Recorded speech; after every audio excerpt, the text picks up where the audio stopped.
Hello and welcome to today's lesson on projectile motion. This is the equation that we're going to be using in class today. Holy moly, does it look crazy.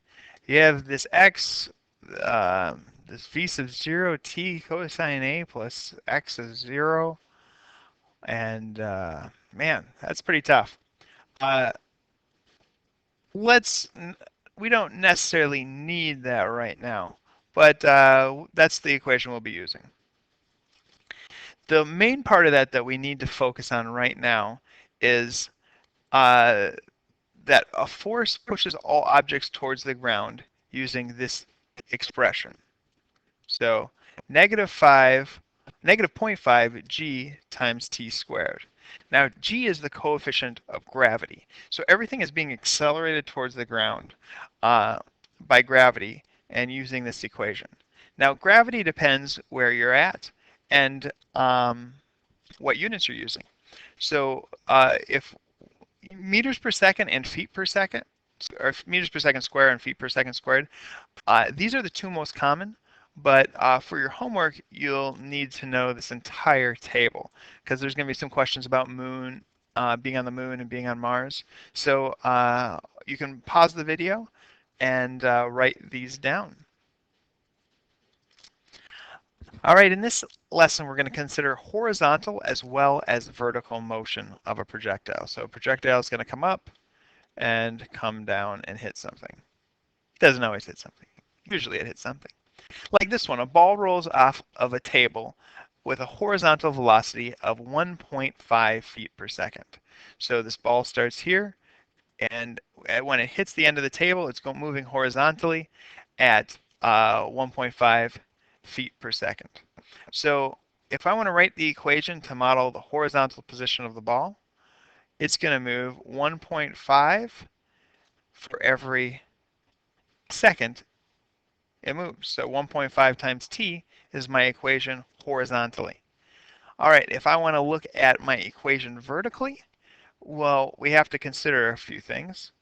First, we have to consider gravity. So gravity is going to be 0.5 g times t squared, pulling it down. So that's going to pull it down, so that's why it's negative, at 0.5 gt squared. But it starts up a certain amount. It starts up 2.75 feet. So it's 2.75 feet off the ground, and it's falling because of gravity here. So now we have to look back at our chart, and this is feet per second. We're assuming that table's on Earth. So the coefficient for g is 32. So if I plug 32 into this equation, I'm going to have negative 0.5 times 32 t squared plus 2.75, or y equals negative 16 t squared plus 2.75. That's supposed to be a 2.75. All right, so let's graph these equations of the falling ball. Let's use our calculator to estimate where and when the ball appears to hit the floor, and then let's write an equation and solve it algebraically to find it. So first, let's take out the calculator. All right, if I take out my calculator, and for x I put 1.5 t, for y I put negative 16 t squared plus 2.75, then I can graph this. Now if I just hit graph, it's not going to show up. We should make a graph that makes sense. Let's look at the window. We can start the t at 0 because negative t doesn't make sense in this situation. And let's have a max of, say, 5 seconds. Hopefully it's going to take less than 5 seconds to hit the floor. We can do maybe 0.05. Now the x max, we don't need to go up to 90. Maybe let's go up to 10 feet. I'm sure it's not going to fall 10 feet. And it starts 2.75 from the ground, so let's go up to 3. And let's start at -1 to give us some room on the bottom. Oh, and look at that. It falls pretty quickly. So this window I picked was way too small for the, or way too large for the X. So the X, 10 doesn't make sense. It's going to be, let's say 2. Now that's a better drawing. I could have even picked 1. So let's try to figure out where this hits the ground. So let's hit trace. As I'm moving to the right here, you can see that my X is now 0.6, my Y is 0.19. So let's see if we can get a smaller Y. Oh, it automatically goes beneath to 0.49. So, between 0.4 or 0.4 seconds and 0.45 seconds, it's going to hit the ground. So let's estimate it at 0.41, 0.42, something like that. That's going to be the T for where the ball hits the ground. If we want to see the X distance, well, the X distance goes from 0.6 to 0.675. It's just a little bit above 0.6. Let's say 0.61, 0.62, something like that. And the Y value, when it hits the floor, we know is going to be 0. So it's going to be 0.61 to the right. The Y value is going to be 0, and it's going to take 0.4 seconds about to hit the ground. Now, if I want to do that using the equations, I just have to remember the equations. 1.5t, and this is negative 16t squared plus 2.75. Well, we know when it hits the ground, our Y value is going to be 0. So if I choose a better pen, say that's 0. Now I just have to solve for t. Subtract 2.75 from both sides. Divide by 16. So t squared is negative 2.75 over negative 16. So negative over negative will be a positive. And let's get rid of this. 2.75 divided by 16 is going to give us 0.171875. And now I have to square root that to find my t value.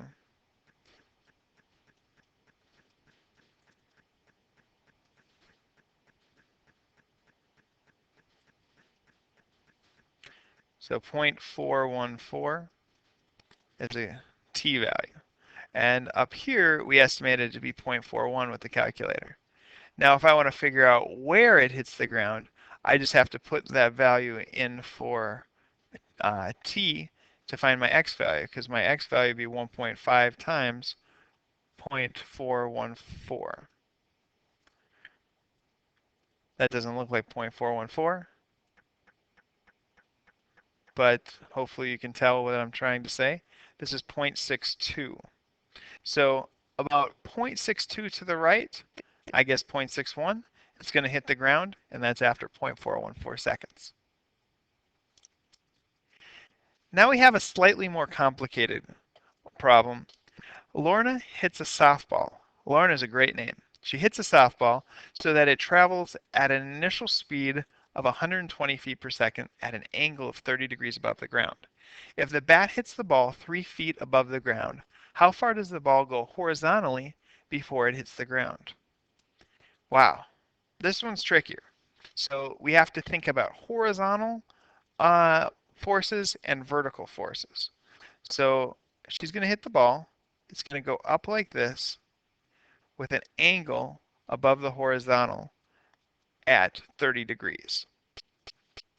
Now this distance is 3 feet above the ground, and she hits it at 120 feet per second.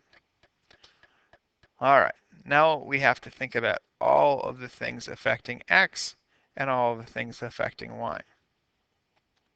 Well, in the x direction, the ball is going to be going this distance. So let's drop this down, and it's going to be going this speed. So let's call this x,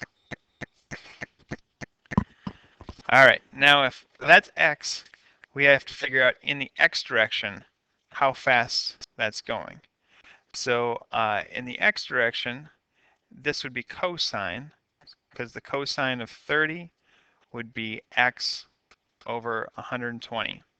So I multiply 120 on both sides. 120 cosine of 30 will give you, make sure my calculator's in the right mode, degree, and it is, 120 cosine 30. So horizontally, this is moving at 103 feet per second. So horizontally, it's going to be 103. Is there a big decimal on that one? 0.9, let's say, feet per second. So, so that's how fast it's moving horizontally. Now vertically, first we know vertically it's going to start with gravity pulling it down at negative 0.5 times gravity. Gravity in feet per second is 32 times t squared. Now we're going to add to that because this is going to be moving up this distance. So, so it's going to be moving up that velocity, which if I did that, it would be sine of 30 equals y over 120. Multiply 120 on both sides. 120 sine of 30 is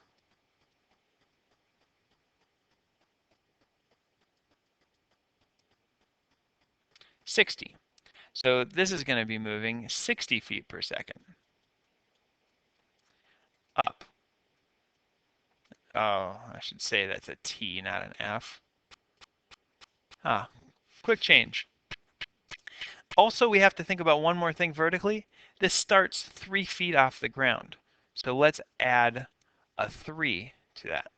Let's put a little curl on my T so it doesn't look like an addition sign. All right, so here we go. We have my parametric equations.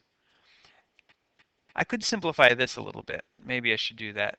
That would be negative 16t squared.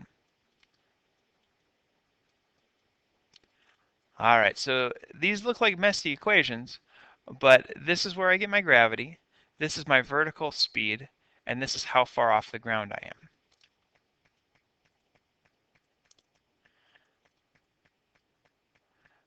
Now, I've already done this.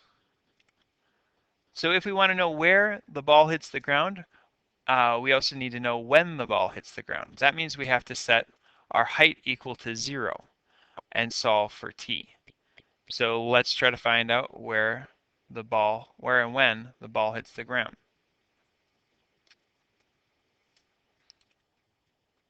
All right, now I wrote down this equation here.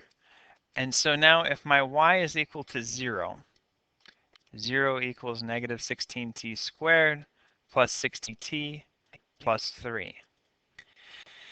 Now when we want to solve for t, there's a few ways we can do it. Completing the square, the quadratic formula. And I think in this one, the quadratic formula will be the easiest to use because there's this negative 16 in front. A lot of people try starting with a negative 3, but whenever you have a t squared and a t, you can't do that. You have to use either quadratic formula or completing the square or factoring. So the quadratic formula is negative b plus or minus the square root of b squared minus 4ac all over 2a. And this is going to be our a, our b, and our c. Hopefully everybody has seen this before, so it's not brand new.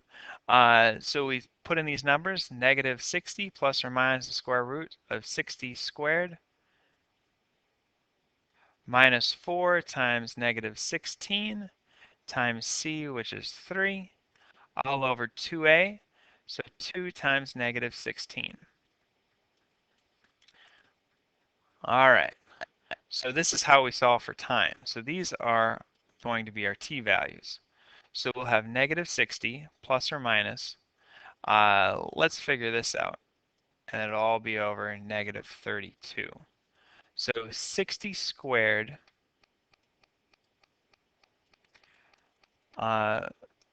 is 3,600 minus 4 times negative 16 times 3. 3,792. Now we take the square root of that answer,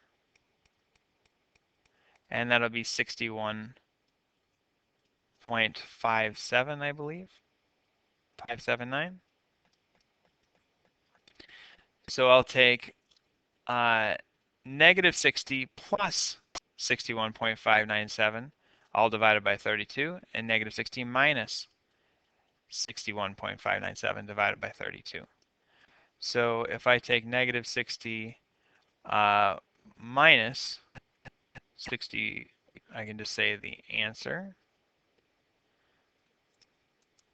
divided by negative 32. That would give me 3.799. So one of my t-values is 3.799. The other t-value I'd get by taking negative 60 plus 61.579, divide that by negative 32, and that would be at negative 0.049.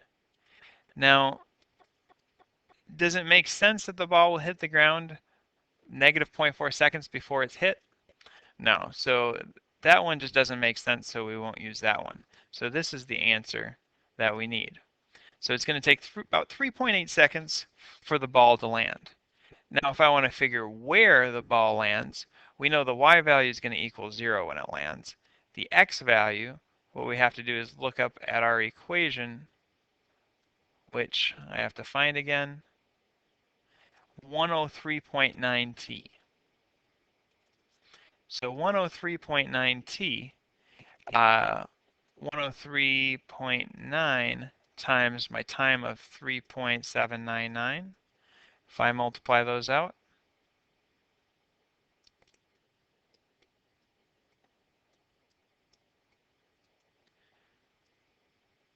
I'll get 394.7.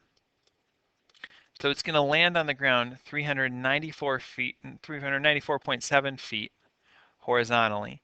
And since it hits the ground, the y value is going to be 0. All right.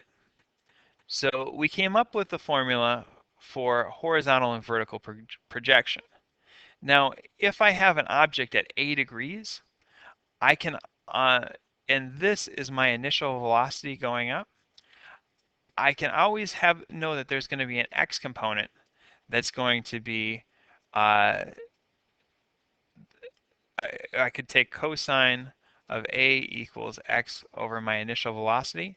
So the x component will be my initial velocity times the cosine of that angle. And in the y direction, it'll be that initial velocity times the sine of the angle. So I'll use these to get that nasty equation that we saw at the beginning. Now, I don't like to use equations, but these are the equations that you can use for this situation. This represents how fast something is moving horizontally. So let's say horizontal velocity.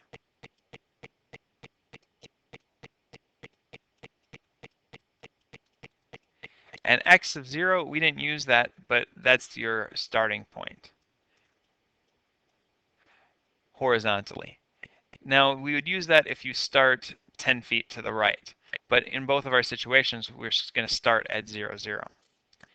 Now, this is gravity, the force that gravity acts on our object. This right here is our vertical velocity.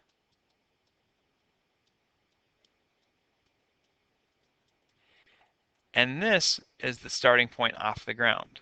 So this is our other starting point. But this is how far we start off the ground vertically.